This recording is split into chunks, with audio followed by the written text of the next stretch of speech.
Falando um pouquinho então da varicela, a famosa catapora. A varicela ela é desencadeada pelo vírus da varicela zoster. A transmissão pode ser feita por aerossol, então o vírus ele pode ficar ali no ar e ser transmitido por outras pessoas sem ter o contato, ou transmitido pelas próprias lesões, contato com as próprias lesões que ainda não viraram crostas. O período de incubação é de 10 a 21 dias e o que a gente observa é que existem a fase podômica e a fase exantemática. Na fase podômica, os sintomas são muito inespecíficos, então é difícil de você dizer que você tá com varicela. Por quê? No primeiro momento você pode ter adinamia, mal-estar, febre, nada muito específico. E dali a alguns dias aquilo evolui para lesões na pele, os exantemas. Então, as lesões, elas têm um curso, né? Então, primeiro são vesículas, aí elas viram pústulas e depois elas viram crostas. Então, as pústulas, né? Nós temos lesões com pus, isso não quer dizer que é bactéria, simplesmente é a forma da evolução da doença. E aí, o que acontece? Então, nós temos um exantema vesicular com polimorfismo regional. Por quê? Basicamente, quando está no período de incubação, depois a gente vai ter a viremia. Então, o vírus, ele cai na corrente sanguínea e ele pode cair na corrente sanguínea e se depositar nos tecidos para gerar lesão cutânea. Só que, às vezes, alguns vírus estão mais atrasados na replicação, outros não. O que acontece? Eu posso ter, então, lesão, enquanto eu tenho uma vesícula aqui, eu já tenho, por exemplo, uma crosta ali. Então, eu tenho diferentes fases da minha lesão em uma mesma região. Então, por isso que chamamos de polimorfismo regional, as várias lesões em diferentes fases. Aqui existe uma característica muito interessante que na varicela nós temos a lesão, ela tem uma evolução, uma progressão centrífuga.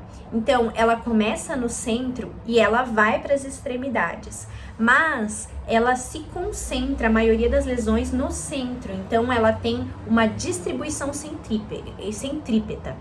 Tá? Então, ela é centrífuga na hora de progredir, mas ela se concentra no centro, que é igual na fotinho ali, que tá mais borrada, que tem mais lesõezinhas no centro do que nas extremidades.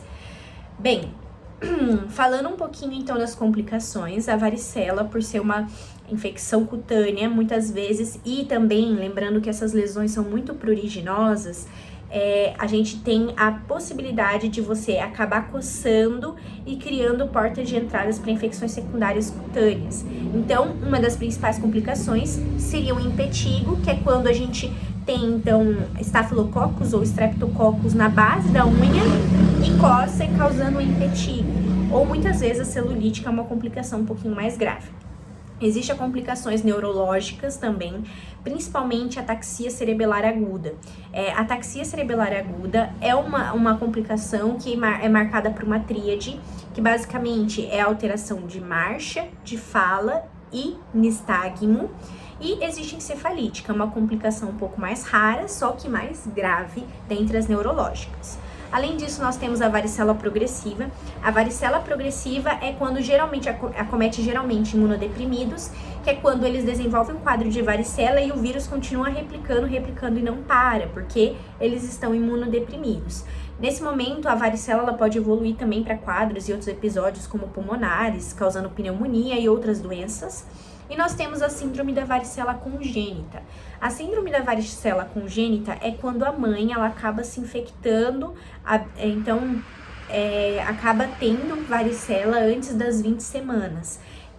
Esse vírus ele é transmitido para o bebê e pode causar algumas alterações no feto. Antes das 20 semanas a mãe se contaminou e transmitiu o vírus, causando alterações no feto. Entre eles, nós podemos ter uma lesão cicatricial.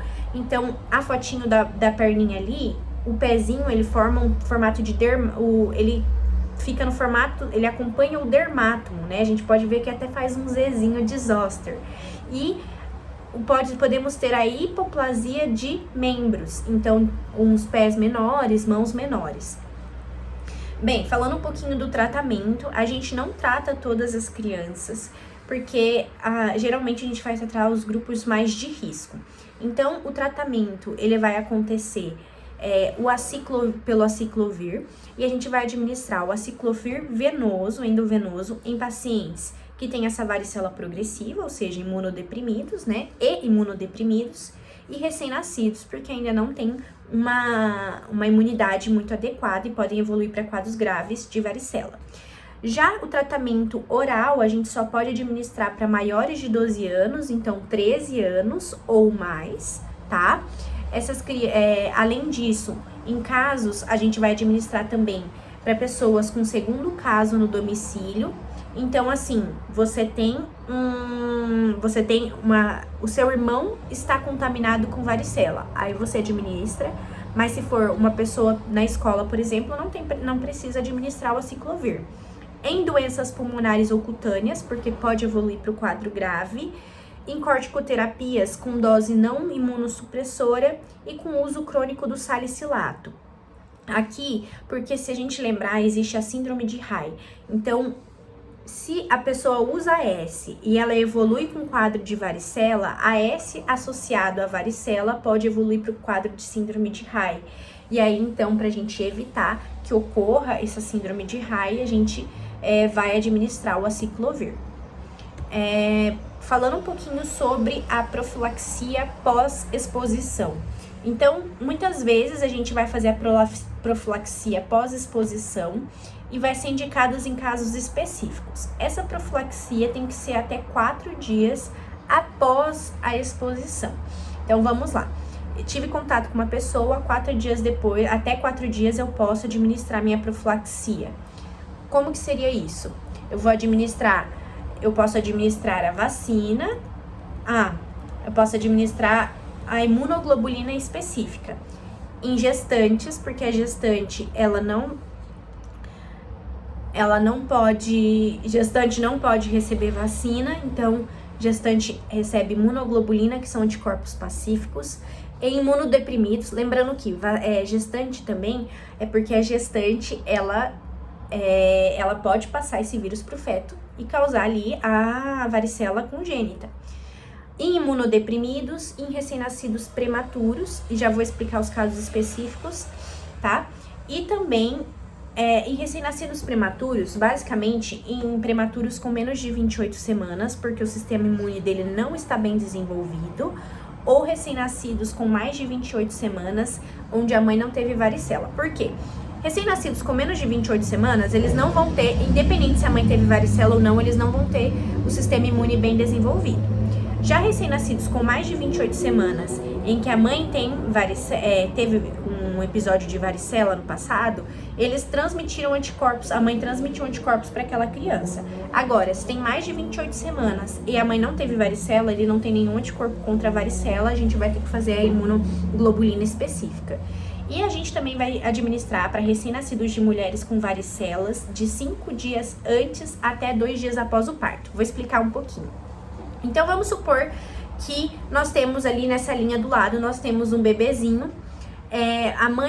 A faixa aqui do meio é a faixa em que o bebezinho nasceu. Se a minha mãe, ela tem varicela 3 dias antes do parto, o que acontece? 3 dias antes do parto, não deu tempo de eu desenvolver anticorpos. Lembrando que eu consigo desenvolver anticorpos até 5 dias depois da contaminação. Então, eu tenho meu bebê. Explicando então um pouquinho essa questão da RN de mulher com varicela de 5 dias antes. Basicamente, então, aqui a gente tem um gráficozinho onde são 5 dias antes do nascimento, P é a data do parto e 2 dias depois. O que a gente precisa saber é que a mãe, independente do momento que ela se contamina com a catapora, ela vai transmitir o vírus da varicela para o feto. E outra coisa que é importante é que a gente entender que após 5 dias de contaminação da mãe, depois desses 5 dias, ela já começa a produzir anticorpos. E esses anticorpos também passam para o feto. Então, basicamente, o que a gente precisa entender é, se a mãe se contaminou 5 dias antes do parto, ela só transmitiu os vírus. Ela só transmitiu o vírus para o bebê. Esse bebê, ele vai nascer com uma catapora grave. Na verdade, ele vai permanecer assintomático e depois vai evoluir para um quadro de catapora grave. Agora, se a mãe se contaminou 7 dias antes do parto, eu não preciso administrar imunoglobulina específica. Por quê? 7 dias antes do parto, deu 5 dias de transmissão, e depois desses 5 dias, eu já comecei a produzir anticorpos. Então, 2 dias a mais, o meu bebê ainda está lá no útero, e esses 2 dias a mais, ele recebeu também, além do vírus, ele recebeu os anticorpos que a mãe produziu. Então, aqui o meu bebê, ele nasce com uma varicela um pouco mais leve, então eu não preciso receber imunoglobulina específica. E por que o bebê, com 2 dias depois do parto, precisa receber também a imunoglobulina? Porque geralmente a doença, quando a mãe pega a catapora, ela começa a manifestar a catapora 2 dias depois do parto, isso já significa que há 2 dias atrás ela já estava infectada. Então, isso quer dizer assim, que a mãe, ela manifestou agora, mas ela já estava 2 dias atrás contaminada. E esses 2 dias atrás, o bebê ainda estava dentro dela, então ela transmitiu o vírus da mesma forma. Por isso que a gente, então, administra imunoglobulina para a mãe 5 dias antes, para o feto, 5 dias antes do parto, até 2 dias depois do parto, que a mãe manifestou varicela. E por fim, em relação à doença mão-pé-boca, nós temos então o vírus Coxsabie-16, fazendo então essa transmissão da doença mão-pé-boca. Geralmente, então, a criancinha ela vai desenvolver nesses locais as vesículas e úlceras, então, em cavidade oral, na mão, no pé e também a gente fala no bumbum, nas nádegas, tá? Então, ocorre um exantema máculo-papular, tá? Muito parecido com a catapora e também associado a um sintoma que é a onicomadese, que é basicamente como se a unha estivesse descolando. É uma doença benigna e autolimitada, então não precisa fazer nada, se resolve sozinha.